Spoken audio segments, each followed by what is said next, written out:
Mesdames, Messieurs, peuple congolais, vous entendez Jacques Lubolu dans Kobe. Jacques Lubolu,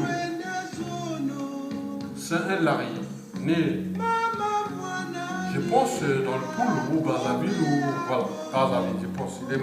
Il est né à Brazzaville et il est mort à Brazzaville.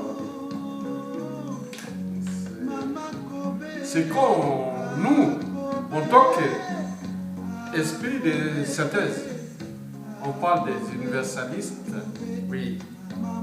Il a toujours chanté en lari. Bien sûr, il faut la diversité culturelle en Afrique. Mais il faut aussi l'esprit d'universaliste. Il a chanté en lingala. La langue la plus parlée au Congo, plus il appelle les Kituba. Oui. Donc il faut mettre en valeur cet esprit de synthèse. Jacques Lubolu, oui, j'écoutais ses chansons dans mon Robert. J'étais à la fac des sciences, 86, et Brazzaville, à Congo, devant le marché total. J'ai mobilisé les gens, voilà, on connaît l'histoire. Ceux qui connaissent ça. J'ai dirigé la Fédération nationale de la jeunesse union à la fac des sciences, à Bakongo. J'avais tous mes amis, 60% du Sud, ils étaient avec moi. Il y a eu 40% du Nord, comme moi. Je suis du Nord, de la cuvette centrale, en particulier de Makwa. Mais il y a eu des esprits réfractaires. Ah oui, mais tiens, dans ton secrétariat, il n'y a que des sudistes. Mais qu'est-ce que ça peut faire? Est-ce que c'est des humains? Est-ce que c'est des Africains? Est-ce que c'est des Noirs? Est-ce que c'est des Congolais? Est-ce que c'est... Bon, non. On est tous à la fin des choses, non? Mais pourquoi vous cherchez à mettre... Bon, voilà. Comprendre l'intérêt général. L'esprit de la condition. Donc, Jacques Lubolu. Serge Issou. Tous ceux qui ont fait la musique. Pierre Montoiri, Fabien Mouka. Tous ces gens, je n'ai pas cité. Franquet Boukaka. Non, je suis dans le sens de construire un monument historique. C'est-à-dire qui regroupe, c'est-à-dire les grands hommes intellectuels, politiques, social, culturel, artistique et tout ça, avec tout ce que nous pourrons léguer à leur descendance. Oui, nous pourrons les léguer à leur descendance.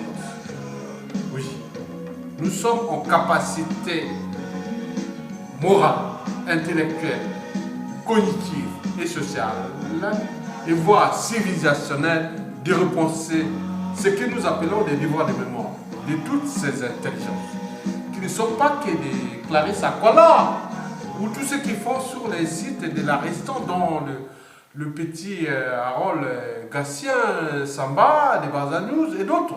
Non, nous sommes dans le cœur de la signification du devoir de mémoire. Nous devons repenser ça. Mesdames, Messieurs, tout ça, ça va arriver. Ça devrait se faire. Et ça va se faire. On n'a plus le choix.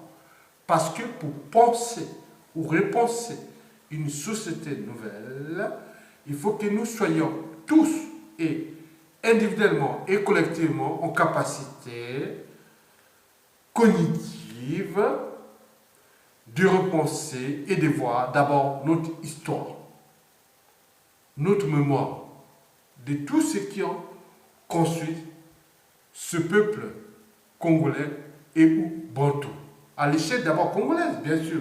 Il y aura le bassin du Congo, et l'Afrique noire, et tous ceux qui sont partis dans d'autres côtés avec nos enfants métissés, arrière-petits-enfants métissés, milades, on peut tout. Voilà. Donc, je ne vais pas rentrer là. Bon, tout cela va se faire. Mesdames, Messieurs, ma question que j'ai posée tout à l'heure, je parle de la vente aux enchères, et je pose la question un peu légitime, pourquoi le Congo n'est plus à vendre? Mesdames, Messieurs,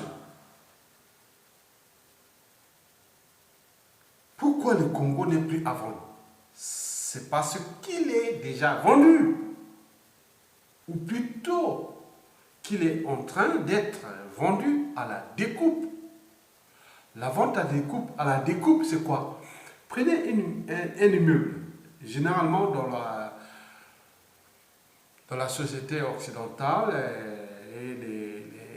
pour les questions de normes et d'autres, bon, généralement, un immeuble ou un meuble, c'est souvent au moins 10 appartements et plus. Bon, maintenant, au Congo, on est à 30 appartements, c'est-à-dire, on a 12 appartements.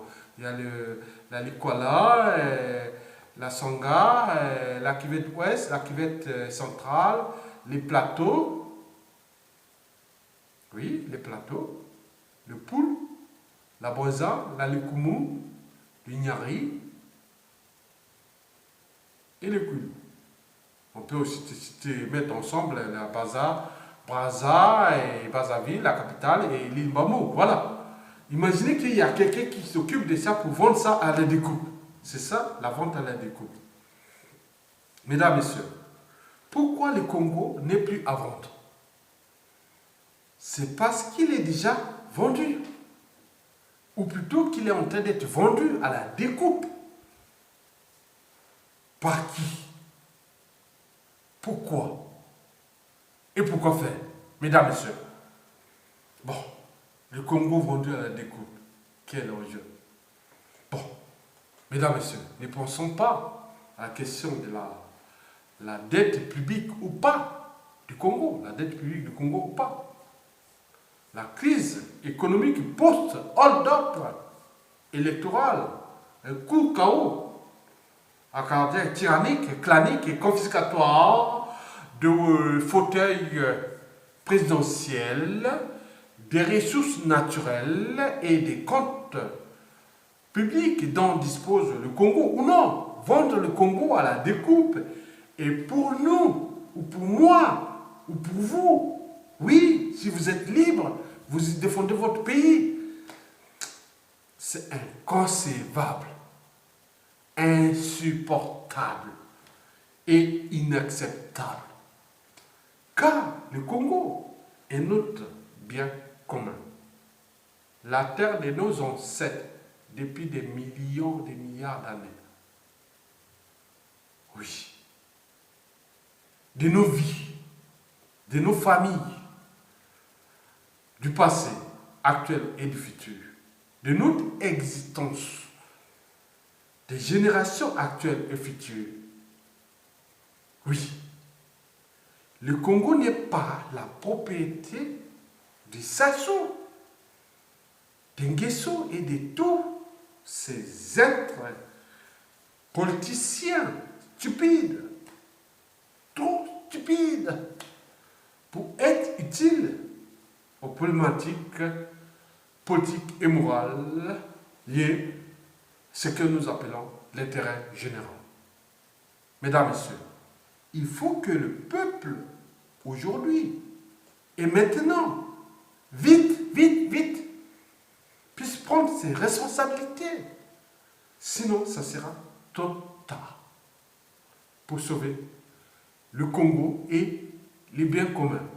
Imaginez-vous, vous avez passé 5, 10 ans, 15 ans, 20 ans, 30 ans, 50 ans en Europe ou ailleurs dans d'autres contrées. Vous revenez dans votre village, que vous croyez qu'il y en a, maintenant vous rentrez, avant de rentrer, il y a un checkpoint, c'est telle personne qui gère ça. Ah mon Dieu, mais tu vas rentrer quoi? Ils ont des forces, ils ont des moyens pour te détruire. Alors? Ah oui, mais par qui? Et si c'est nous, Africains? Oui, non, c'est des... Bon, ceux qui ont vendu, ce n'est pas des Chinois ou des Européens ou des Occidentaux ou d'autres contrées, ou même... Voilà, c'est vous, même Africains. Quelle race de cons, quelle race de merde. Voilà, vous détruisez vous-même. Vous n'êtes pas en capacité de repenser vous-même ce qu'on appelle la sauvegarde du bien commun. Vous êtes en incapacité cognitive et mentale. Mesdames, Messieurs, ah oui, pourquoi le Congo, Brazzaville, n'est plus à vendre? C'est parce qu'il est déjà vendu, ou plutôt qu'il est en train d'être vendu à la découpe. Et pourquoi? Ah oui. Bonne question, c'est une très belle question. Hein? Et pourquoi?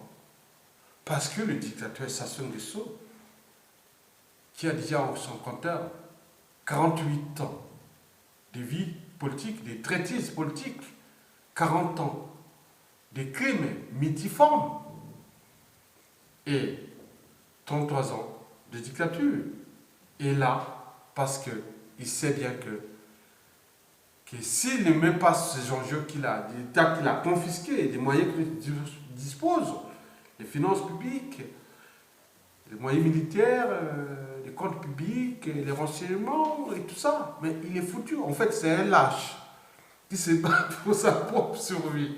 Mesdames, Messieurs, je vous pose la question. Oh mon Dieu. Pourquoi le Congo-Brazzaville n'est plus à vendre? C'est parce qu'il est déjà vendu, ou plutôt qu'il est en train d'être vendu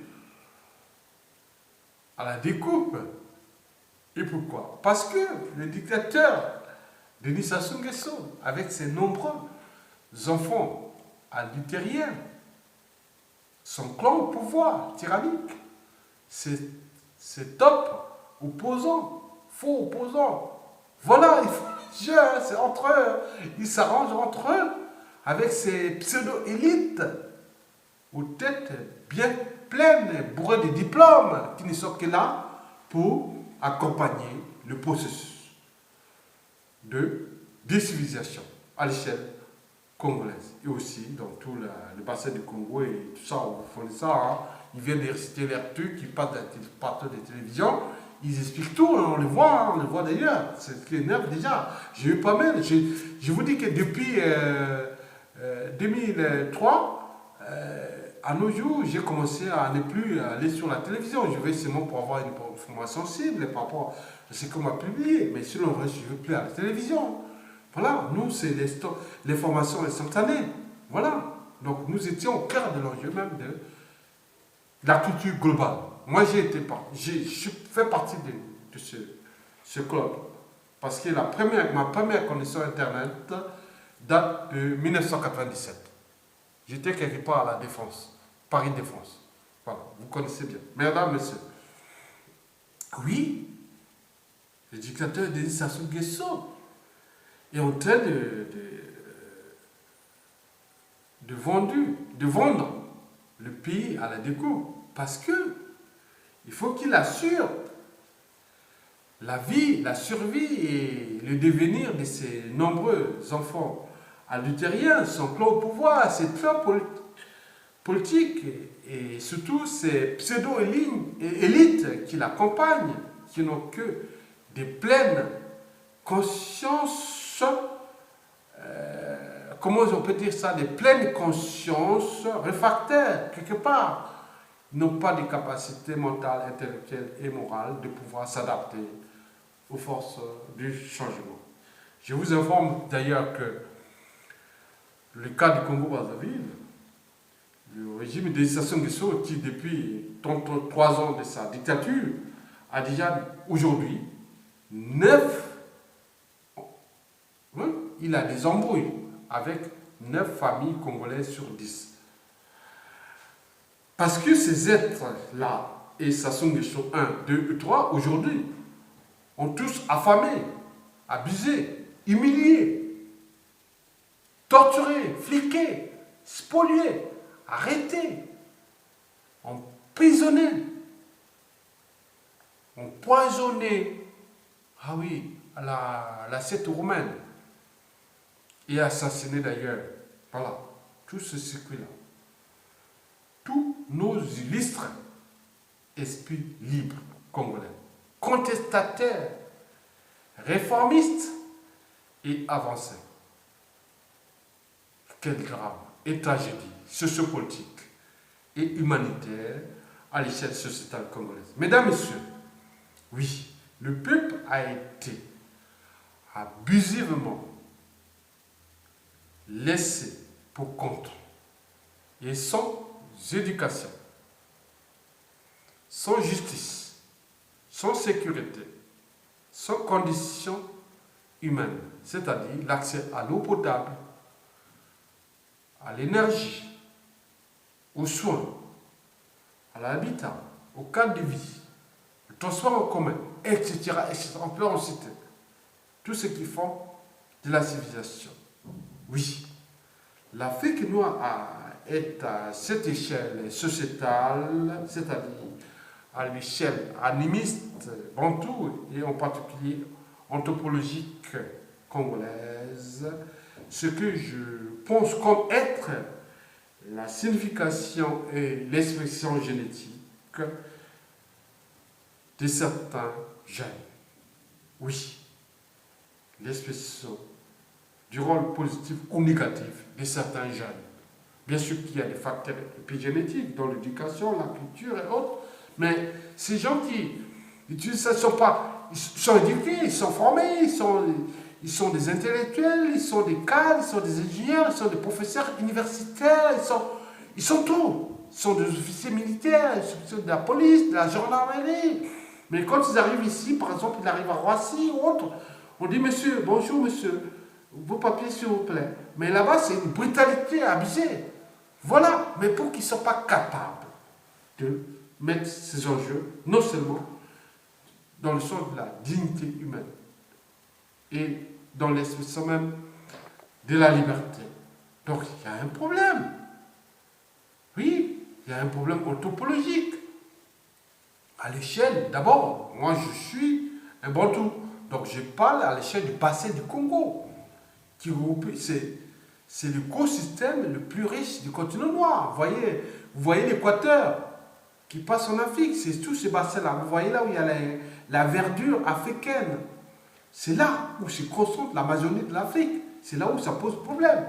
Parce que les ressources qui sont là-bas, ah mon Dieu, c'est énorme. Je connais puisque j'ai vécu. Je suis un enfant de la jungle. Mettez-moi dans la jungle. Moi, vous me dites, moi, pour des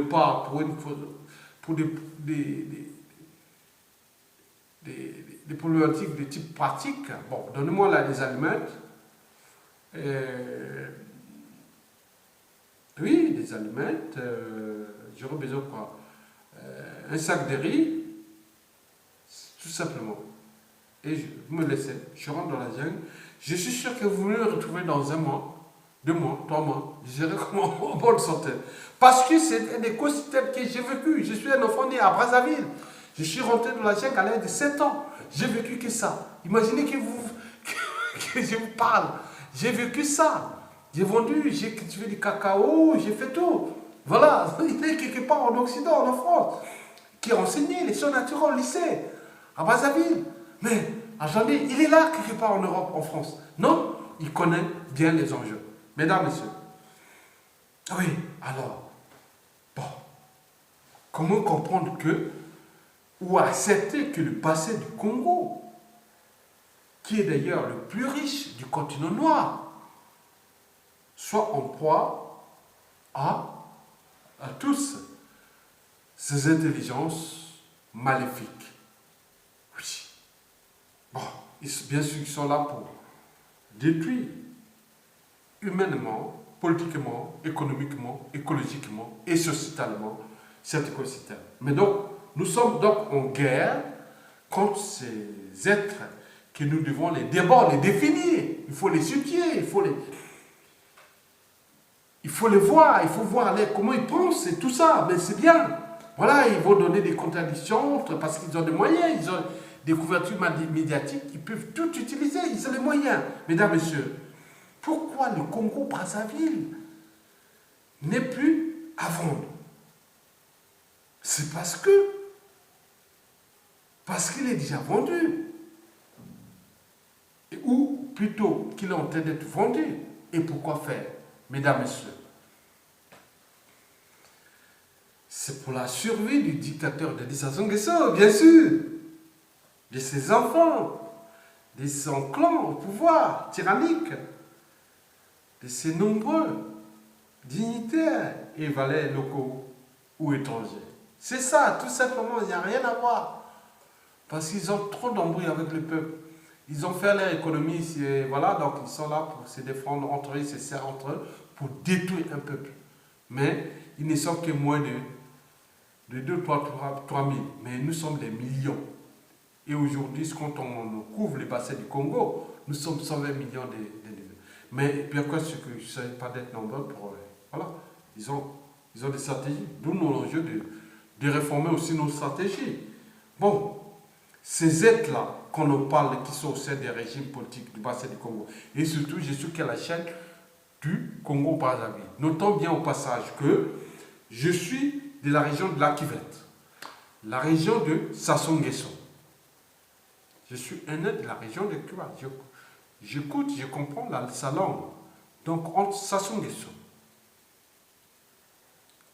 Marie Wabi, qui a son montant, qui suit son montant, c'est séparé de moins de 30 km.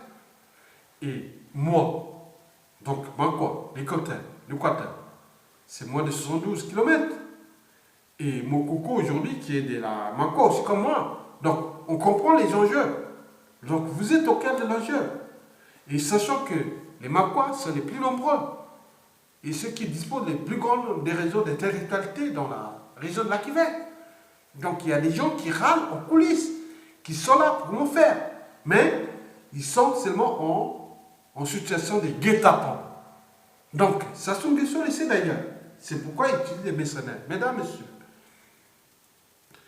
bon, ces aides stupides, ils ont pris, bien sûr, un peuple en otage. Bien sûr qu'ils ont pris en otage les ressources naturelles et les deniers publics à leur compte. Ceux qui maintiennent leur statut social et confiscatoire des biens communs, les comptes publics, d'abord les ressources naturelles, les comptes publics, les finances publiques, ils ont des passe-droits, pas du tout comme. Voilà, c'est des peuples barbares. Il ne s'agit pas que les Yokassi, hein, c'est tout autour du bassin du Congo. Il faut les voir. Parce que les gens situent que la problématique, qu'à l'échelle tribale, ethno-régionaliste, autre, il faut le voir la situation à l'échelle de tout un bassin qui fait 5 millions de kilomètres carrés. Donc il faut voir ça. C'est très dangereux. Voilà. Bien sûr qu'ils abusent de cette manne financière pour non seulement entretenir le système ou ce régime politique d'exception au crime mythiforme dont la faillite de l'État est la traduction pure et simple d'un processus de destruction dans l'espace et le temps au travers des écosystèmes naturels, humains et sociétaux africains, d'abord à l'échelle spécifique du bassin du Congo et en particulier du Congo-Brazzaville. Mesdames, Messieurs, quelle traîtrise! Oui, quelle traîtrise! Quelle honte! Quel déshonneur! Quelle humiliation anthropologique, interraciale, que ces êtres, ces pseudo-élites, ces pseudo-cadres, ceux qui servent un tyran qui est à bout de souffle, qui peut mourir. Donc il est là pour avec toi, accompagne-moi. Moi je ne suis pas là, je ne fais partie que d'une milliseconde de l'existence de notre peuple. Mais mon nom va rester éternel parce que j'étais au cœur de détruire vous, vos familles et tout ça. J'ai tout fait. Vous m'avez accompagné. Accompagnez-moi, monsieur. Quelle connerie. Ailleurs, non. Il y a un moment donné, on met des trucs parallèles ou spécifiques. Pouf, on les fait sauter. Parce qu'à un moment donné, ça suffit. Parce que si ça se tombe, oui, nous devons gérer les conséquences de 32 ans de dictature. C'est toute telle notion. Bien sûr, il y aura des impacts majeurs.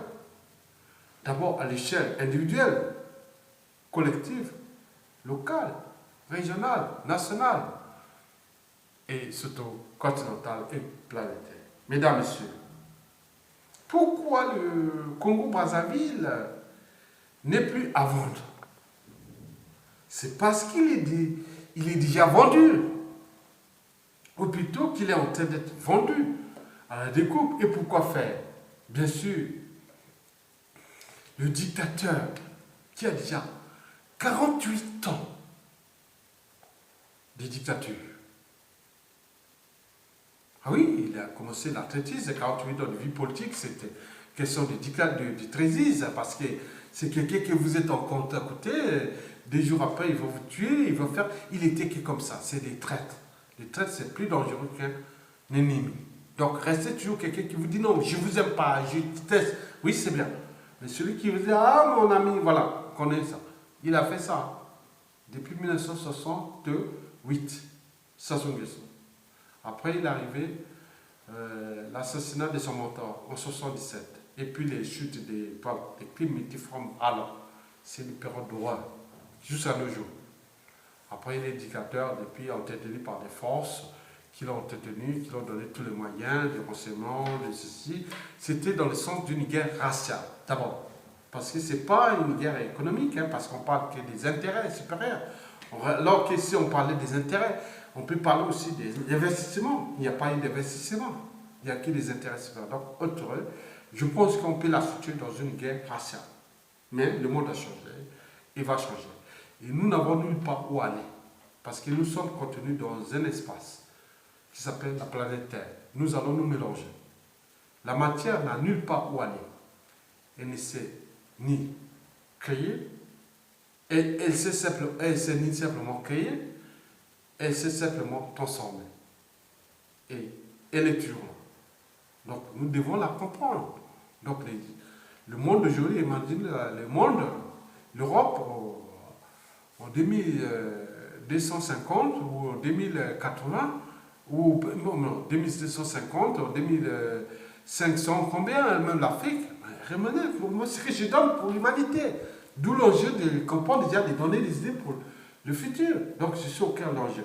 Mesdames et messieurs, je vous pose la question, pourquoi le dictateur de Sassou Nguesso est en train de se défendre, c'est-à-dire de vendre le pays à la découpe. D'abord, c'est un lâche. Il est en train de mettre tous les moyens dont il dispose de l'État. Imaginez que vous arrivez dans une maison, il y a quelqu'un qui a confisqué la maison, vous êtes en face d'un voleur qui est vendu chez vous, vous devez négocier avec le voleur. Ou quelqu'un, un cambrioleur, ou tout ça, vous devez négocier. Donc nous sommes en train de négocier. Ou un preneur d'otage, vous devez négocier. Bien sûr que les preneurs d'otage, souvent, ça ne termine pas par... Voilà. Bon, bref. J'ai eu même des cas, hein, où quelqu'un qui est venu cambrioler, il s'est sorti pareil. Les gens ont en train de faire une partouze quelque part, mais il est arrivé, bon, il dit non, mais je suis arrivé, je n'étais pas venu pour assister à ça, mais il me semble que voilà, les choses sont bien. Donc il a décliné l'inspi de cambriolage, et donc il s'est envoyé en l'air avec des là, il a dit, bon, ben, monsieur, venez participer, vous avez besoin de gérer la situation après. Ça s'est passé, c'est une fois avant. Bon, je vous l'informe. Donc, Sassou Nguesso a confisqué les deniers publics, les ressources autres, l'argent du Congo. Donc, c'est pourquoi, d'abord, c'est pour construire un butin de ses forces, donc, dont les fameuses compagnies de mercenariat, qui luvent les mercenaires pour détruire le Congo. Vous savez bien comme moi que Sassou Nguesso à désarmer les armées. Vous voyez au Congo, par exemple, vous voyez les militaires, les officiers, ils ont des armes, et vous voyez que c'est ça. Vous pouvez les désarmer. Ils n'ont pas de munitions. Rien du tout. Les munitions sont du côté de ces forces, qui sont la plupart du temps, c'est que des mercenaires. Bon, ils ont pris les bannières, les symboles, voilà. Je vous donne un exemple simple pour ceux qui vivent, par exemple, en Côte d'Ivoire, ou en Afrique du Sud, ou en Algérie, au Maroc, ou autre. Imaginez-vous que les policiers qui se promènent, ils n'ont pas d'armes. Ils ont des armes, mais ils n'ont pas de munitions. Mais c'est des gens qui passent sur les voitures, nanana, voilà, des trucs, voilà, c'est eux qui entretiennent la force publique. Celle qui n'est pas pour la force publique, elle est là que pour maintenir la survie d'un régime. Vous voyez ça? Donc on sort carrément, purement simple, du cadre même de la sécurité publique telle qu'elle a été pensée depuis la nuit des temps par la civilisation. Vous voyez ça? Ou de l'esprit même de la défense nationale. Les militaires au Congo, par exemple, ils sont tous habillés avec des trucs roses là. C'est comme si c'est un concours de beauté. Les militaires deviennent un concours de beauté. Nous d'ailleurs, dès que ça sont des suspens, tous ces trucs-là avec des coups jaunes, nanana, non, un militaire reste un militaire. C'est pas avec des trucs comme si c'est une décoration. C'est un concours de beauté. C'est une décoration. Mais les forces, c'est un problème. Pour eux, c'est une façon de détourner, voilà, c'est une diversion en fait, militaire. Donc nous, la première des choses, c'est tous ces gens-là, arrivez vos trucs là, voilà. Voilà, non, je parle parce qu'il y aura la restitution des États généraux de la nation, dont la réforme des forces publiques, des armées, de la police. Donc tout ça va se faire. Il n'y aura pas de problème. Nous devons, au Congo, nous serons demain. Nous, je ne peux pas, pour le Congo, que nous devons, la première des choses, nous devons être militairement armés. Voilà, c'est tout. On a tous les programmes, on peut faire, il n'y a pas de problème. Dès qu'il y a un État, on peut trouver des alliés et autres pour nous préparer ça. Ensemble, voilà, il n'y a pas de problème. Donc, ce sont des sociétés entourées des mercenaires, c'est pour détruire les peuples. Il a détruit l'armée est désarmée, mais il a besoin de cet argent. C'est pourquoi aussi les mercenaires. Il faut payer les sociétés mercenaires qui coûtent 10, 30 fois plus que tout ce qui représente le PIB de la défense nationale. Donc, il le sait. Mais ce qui l'accompagne toujours, c'est même les officiers généraux et autres, ils sont là, on les voit, hein. Nous les connaissons d'ailleurs. Bon, d'accord, il faut la logistique, parce que quand il a fait des bombardements de tout ça, je ne vais pas citer les États, c'est les militaires qui ont utilisé les avions, les hélicoptères Apache et autres. Bon, on les connaît, les nationalités, ils ont tout ça là, les services. Même demain, si ça sont les septembre, les cœurs congolais seront en capacité de donner des noms, des prénoms, des nanas par rapport à ce qui a été fait. Les nationalités, d'où l'enjeu de repenser ça. Donc on ne va pas tout livrer sur un plateau d'argent. Les salaires des mercenaires, il faut payer parce qu'ils ne sont pas venus pour se défendre. Bien sûr que ceux qui sont dans les sociétés civilisées, il faut leur donner l'argent, hein, ça coûte. Mais tous ceux qui viennent du Burundi, du Tchad, ou je dirais de l'Afrique, que dalle. Non, rien. C'est des esclaves qui sont là, des bouches à canon. Donc ils les utilisent pour ça. Bon. Il faut le moral de ces mercenaires. Donc il faut les nourrir, il faut les entretenir. Vous dormez là, ils sont à Tchabicho ou quelque part. Il faut les entretenir pour aller mater le peuple à chaque intervention. Donc comme les choses vont arriver partout, des situations un peu compliquées, donc il y aura des opérations secrètes faites dans tout le pays. Donc il faut envoyer quelles priorités ils vont envoyer. Mais les priorités vont arriver ça. Le but est de l'envoyer au Rio. C'est tout. Là où c'est tout, lui et ses forces. Voilà. Et à tous les moyens qui seront là. Ils vont décoller les hélicoptères de guerre ou autres. Mais d'autres seront là pour mettre les trucs et décollent et tombent sur terre.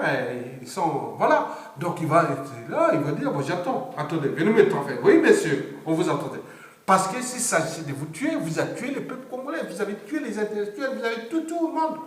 Mais on vient vous chercher pour apporter la justice. Mesdames, messieurs, oui, bien sûr que ce sont des soirs des tops, oui, politiques, qui cherchent, d'autres ont dit, bon ben écoutez, bon ben, ça s'est passé comme ça, on est des êtres, on est des touillards, on est des lâches, on est ceci, il faut aller à une cour constitutionnelle, que ça soit gagné, qu'il y a ceci, on reste là, mais lui il est là pour détruire. Mais il rigole quand il arrive comme ça, il fait, ah oui, moi je mérite Sassou Nguesso comme à cet état. Mais je ne suis pas de cet esprit maléfique. Moi je peux être côté de la connaissance, de l'intelligence, du devoir de mémoire et de tout ce qui fait de nous humains. Ce qu'on appelle la raison, l'esprit critique, la conscience et les valeurs morales. C'est tout ça, moi, lui, toi. Bon, donc on en fait des terroristes d'État. Bien sûr qu'ils ont des alliés, ils ont des agendas cachés. Voilà, ils ont des agendas cachés. Hein. Ah oui, je ne cache pas. Parce qu'ils ont leur jeu, parce que aujourd'hui, je vous informe que 9 opposants politiques sur 10 à travers avec Sassou. Donc, ils ont des programmes secrets. Des vies secrètes. Des vies secrètes. Ils ont aussi des programmes cachés ou des agendas cachés. entre eux. Ils ont fabriqué des écuries. Que moi, vous savez, non, non. Mais non, c'est pas possible. Le monde a changé. Nous ne sommes plus dans la culture 1.0. On passe à la culture 2.0. Donc nous allons monter dans la culture 3.0. Imaginez tous ces métissages, tous ces gens-là. Vous avez fait votre vie, mais bien sûr. Mais si vous êtes du côté du peuple, battez-vous maintenant. Faites-vous ce qu'on a. Et dès que les gars tombent, vous allez être ensemble et dire, ah oui, moi c'est moi qui étais là, voilà, on l'a vu, et voilà. Vous pouvez fabriquer ça, c'est passé à telle opération là. Bon, ok, on peut ne pas comprendre. Mais le reste, vous avez déjà un passé qui est déjà pas bon. Parce que ce qui s'est passé au Congo, en 2000, en septembre 2015, à nos jours, attendez, et tous les prisonniers politiques qui sont en prison, avec les familles, vies, partisans, autres qui sont là, qui regardent qu'est-ce qui se passe, on appelle au dialogue. Et pourquoi faire? Pour soutenir un mec qui est à bout de souffle. Soutenir un clan, une famille qui rigole parce qu'il vient vers vous, il fait l'émotion, il joue l'émotion parce que l'Africain est une émotion. Ah non, je ne suis pas dans l'émotion. Moi, si j'ai à gérer le Congo, je vous dis tout est là, je n'ai jamais à faire. On peut faire des trucs bien, mais ne me venez pas de faire l'émotion. L'émotion, pour moi, c'est privé. Mais tout ce qui est public, je suis un peu froid. Voyez comment les gens qui me connaissent, j'ai toujours été froid. Donc, d'où l'enjeu de l'homme politique d'aujourd'hui. Pour défendre pas seulement son pays, mais il faut défendre aussi l'humanité, la civilisation, parce que nous sommes dans un monde qui ont des choses de tout, et comme l'a dit Pierre Rabhi, que la nature n'a pas besoin de nous. C'est nous qui avons besoin d'elle. Donc, regardez, l'oxygène n'a pas besoin de nous. C'est nous qui avons besoin de l'oxygène pour respirer. L'eau n'a pas besoin de l'eau. C'est nous qui avons besoin d'eau pour vivre. Donc, ce n'est pas ces paramètres, que ce soit la nature ou autres, qui sont fragilisés. C'est nous qui sommes fragilisants, c'est-à-dire nous sommes en train de fragiliser la nature. On peut voir les trucs au bassin du Congo, les animaux sont en danger, les spécialistes qui viennent parler d'Afrique, on les voit, même à un moment donné, on se dit, bon, ben, on attend, on va les venir là pour les... Voilà. Donc, oui, s'il s'agissait, nous sommes dans deux alternatives. Si on veut laisser libre cours à ces gens pour venir interpréter, faire leurs enjeux, donc à l'échelle africaine, laisser libre cours, par exemple, le bassin du Congo, qui est le premier poumon oxygène et qu'on a biodiversité, phonétique et autres de la planète. Bon, laissez détruire, on peut détruire. On est en capacité de détruire. Détruisons facilement. Donc on peut mettre des circuits pour là, vas-y, détruis les bois, coupe les bois, attaque les gorilles, faites ça. On peut faire ça. Et après, il n'y aura plus de... Ah, c'est perdu. Oui, c'est perdu. Oui, puisque vous n'avez pas été en mesure de laisser ça pour les sons des générations futures. Vous l'avez dit là pour dire, oui, faire vos trucs d'interprétation raciale ou autre, pour dire les Africains toujours. Voilà, on est en capacité, on peut détruire. Je suis sûr et certain. Mais je suis sûr et certain qu'à cette échelle, l'Afrique noire, à cette échelle, sera détruite. Il n'y a pas de problème. Il y a eu des races ou des choses qui ont disparu. Mais l'humanité n'a pas... Voilà, la nature reprend tout son droit. Donc on peut détruire la race noire, l'écosystème là, mais il y aura des perturbations climatiques majeures et des phénomènes climatiques violents. Donc nous sommes en train de préparer là, parce que cet écosystème du bassin du Congo est au cœur des cyclones qui arrivent sur le golfe du Mexique. Regardez bien, ça naît sur le golfe de Guinée, c'est-à-dire Angola, Congo, Kinshasa, Congo-Brazzaville, Gabon, Guinée équatoriale, Cameroun, Nigeria, Bénin, Togo, jusqu'en Côte d'Ivoire. Ça tourne comme ça, vous voyez? Ça arrive aux États-Unis, d'abord les Antilles. Donc, détruisez cet écosystème du bassin du Congo qui retient les enjeux là. Mais si vous ne les pensez pas, vous rentrez dans vos factions. Voilà, il faut les faire, il faut détruire. Vous ne pouvez plus avoir, là qu'il faut une compagnie d'assurance, autre. Il y aura des phénomènes bizarres parce que la nature, il a des lois physiques, naturelles. Je ne peux pas faire des cours de tous ces scientifiques qui se parlent de Max Planck, d'Albert Einstein, de tous ces physiciens, ou de... Oui, Maxwell, Max Planck, Albert Einstein, et Rabelais... Non, mais je ne peux pas tout citer. Hein, voilà. Donc tous ces gens, les lois naturelles, même Darwin, les lois naturelles, il a parlé simplement d'évolution. Nous sommes le cas d'évolution. Mais si vous ne pensez pas ça, nous sommes en capacité de perturber tout ce qui va se passer dans les grandes Antilles et aussi au Mexique, aux États-Unis et en Amérique du Nord. On est en capacité, mais après, ça va tourner là-bas. Donc, comme c'est un vague communicant, on est dans les vases communicants. Détruisons donc en ensemble, soutenons les dictateurs d'Insertion Guesso, soutenons tous ces dictateurs-là qui détruisent, que les gens viennent couper en vase en catimini, tout ça, et vous allez comprendre que nous aurons tout perdu. Il faut les faire maintenant. Détruire ça. On est en capacité. Les gens peuvent mourir là-bas. De toute façon, toutes les racines ne leur ont pas servi. Donc, si on est en capacité de détruire, protéger ces dictateurs. La France est en capacité de soutenir ça pour détruire. Donc, ce truc de COP21 ou autre, on le voit, déjà a été financé à 60% par le bassin du Congo, dans la République démocratique du Congo, et le Congo, on le sait, on a des chiffres, on a tout. Bon, arrêtez, c'est pour détruire et faire ça. Donc, mettons-nous en capacité de détruire l'écosystème global qui s'appelle le bassin du Congo, qui est l'Amazonie de l'Afrique. Il faut la détruire. Il faut bétonner les dictateurs là. Ils vont mettre tous les moyens, ils vont de ces pays à la découpe pour qu'eux, ils restent là pour détruire. Il faut détruire. Mais puisque ces peuples ne sont pas en capacité, bien sûr que les gens sont en train d'organiser. Donc on va arriver à des crises majeures parce que les gens se préparent sur des processus qui sont plus complexes. Et je ne peux pas vous le dire. Voilà. Je ne peux pas vous le dire parce que les gens s'organisent à cette échelle.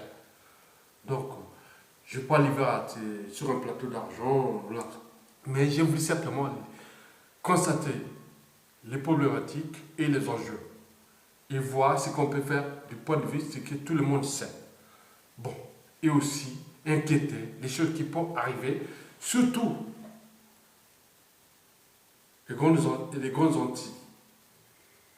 Et l'Amérique du Nord, dans le golfe du Mexique, avec tous les phénomènes de cyclones, voilà, bon, on ne va pas rentrer en détail, ça arrive. Donc, ceux qui ont toujours retenu, puisqu'on laisse libre cours à la végétalisation, au maintien des forêts du bassin du Congo, plus il y a moins de cyclones et moins de trucs qui arrivent aux États-Unis là-bas. Hein?